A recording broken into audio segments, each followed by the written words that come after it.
Big TV భక్తి సమాచారం WhatsApp ఛానల్లో జాయిన్ అవ్వండి. అన్ని విశేషాలు ఎప్పటికప్పుడు తెలుసుకోండి.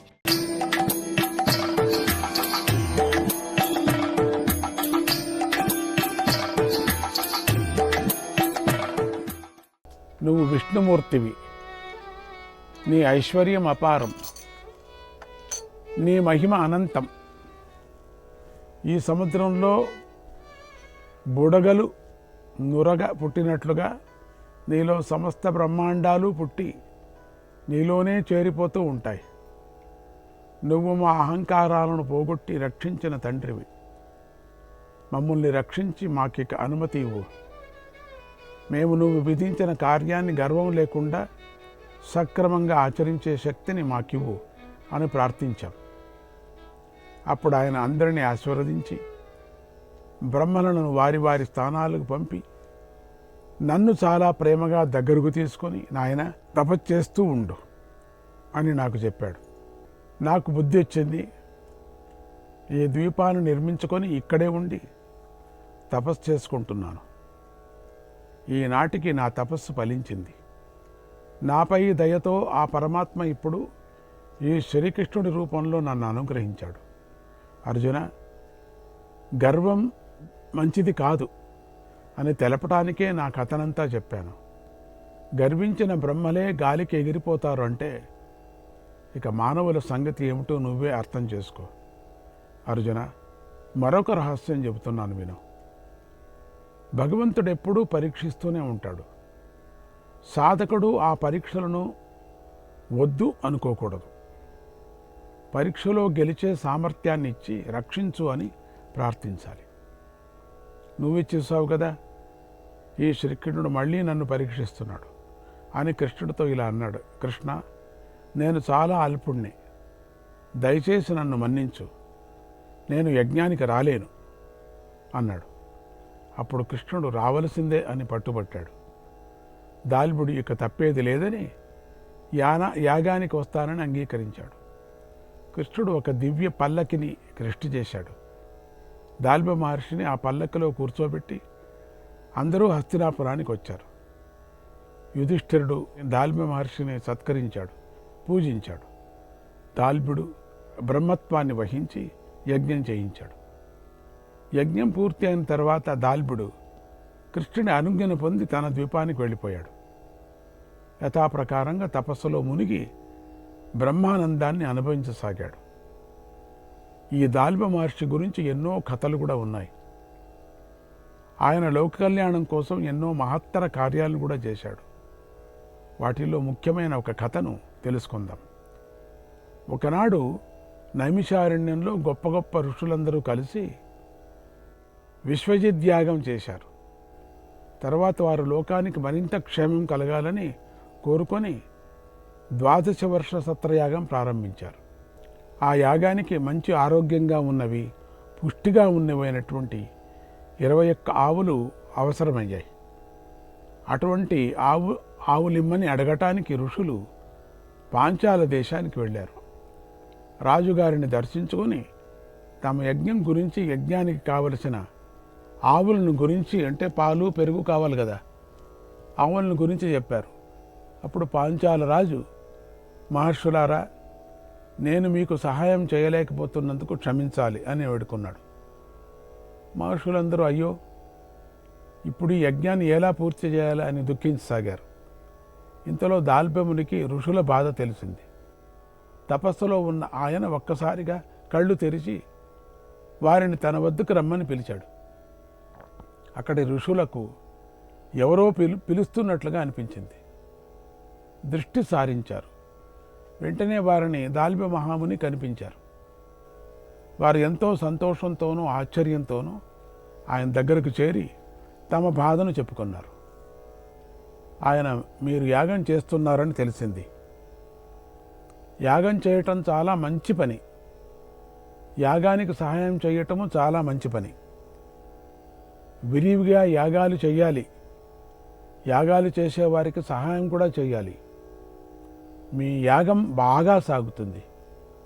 ఇక మీకు ఏ విఘ్నాలు రావు అని తన దగ్గర గల కొన్ని మంచి గోవులను వారికిచ్చి వారిని ఆశీర్వదించి పంపించాడు.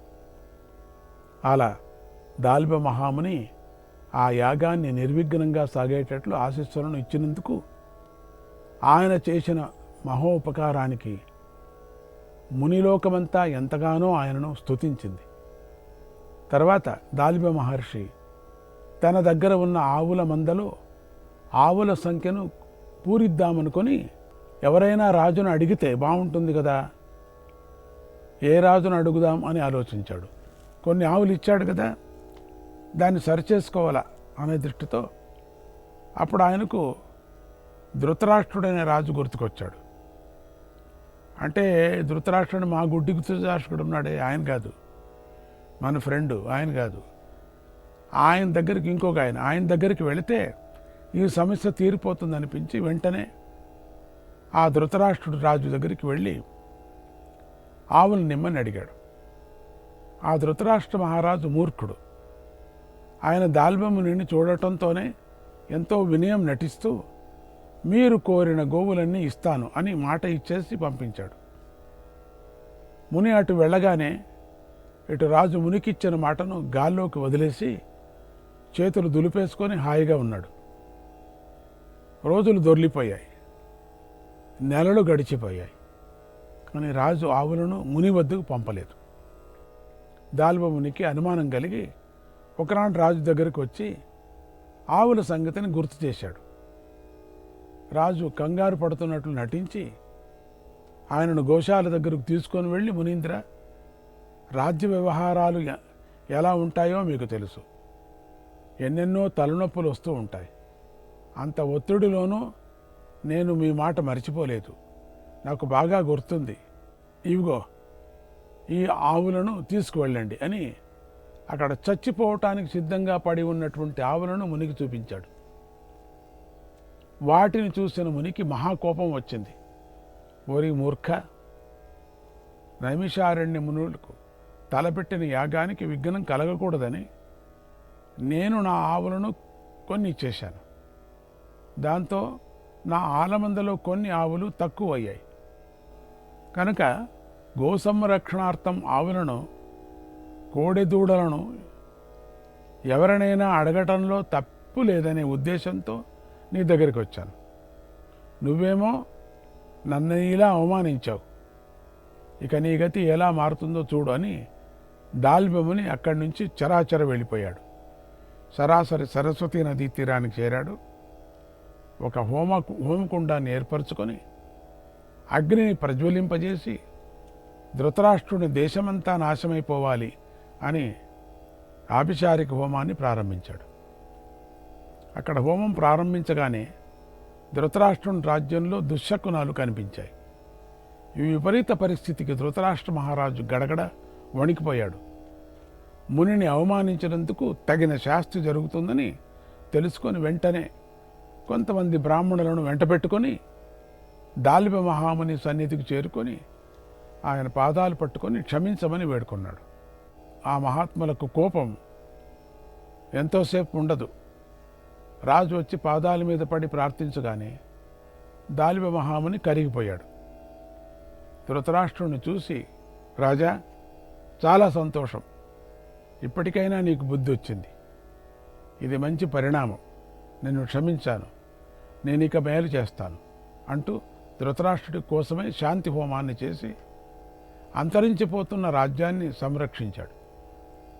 ధృతరాష్ట్ర మహారాజు అది చూసి సంతోషంతో దాల్భ్యమునిని అనేక విధాలుగా స్తుతించి తన గోసంపదలోని కొన్ని మంచి ఆవులను మునికిచ్చి తన రాజ్యానికి వెళ్ళిపోయాడు. నాటి నుంచి మహారాజు తన మూర్ఖత్వాన్ని విడిచి మునులను గౌరవిస్తూ వైదిక కర్మలను ఆచరిస్తూ ధర్మబద్ధంగా రాజ్యపాలన చేసి తరించాడు. తపశ్శక్తి సంపన్నుడైన దాల్భ్య మహర్షి హోమం చేసిన ఆ ప్రదేశానికి బగదాల్భ్య తీర్థమని పేరు వచ్చింది కూడా. ఆ విధంగా దాల్భ్య మహాముని విపత్కార పరిస్థితుల్లో లోక కళ్యాణం కోసం తన వంతు పాత్రను ప్రదర్శిస్తూ తపస్సులో మునిగిపోయాడు. ఆయన భగవంతుడనే తన దగ్గరకు రప్పించుకున్నటువంటి పరమ భాగవతోత్తముడు. అర్జునాదులకు కృష్ణుడే పరమాత్మ అని తెలిపిన మహానుభావుడు. లోక కళ్యాణం చేయటానికి, సృష్టికి సహాయపడటానికి భగవత్ సంకల్పంతో కొంతమంది కల్పాల తరబడి నిలిచిపోతూ ఉంటారు. భగవంతుని ఇచ్ఛ ప్రకారం ప్రవర్తిస్తూ ఉంటారు. అలాంటి వారిలో దాల్భుడు అతి ముఖ్యుడు. లోకాలకు ఉపకారం చేస్తున్న దాల్భ మహర్షి వంటి పరమ భాగవతులను ఎంతగా కీర్తించినా చాలదు. కనుక మనం చేయవలసింది ఒకటే, అదేమిటంటే పరమ భాగవతాన్ని స్మరామి అంటూ దాల్భుడి వంటి భాగవతులను స్మరిస్తూ ఉండాలి. వారి బోధనను ఆచరిస్తూ ఉండటమే మనకు మంచిది. ధర్మమందు మీకు శ్రద్ధ కలుగుగాక, ధర్మాచరణ పట్ల మరింతగా ఆసక్తి కలుగుగాక అని ఆశీర్వదిస్తూ ఓం నమో నారాయణాయ.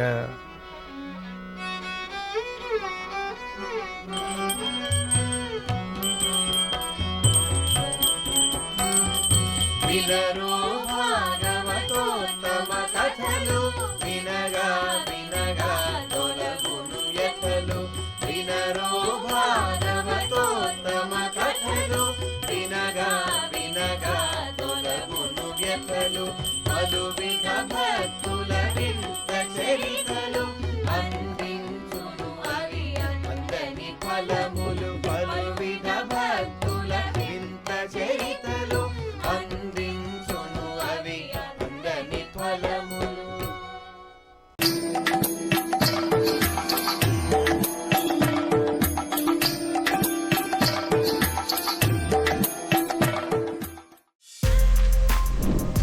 For more videos like this, subscribe Big TV channel.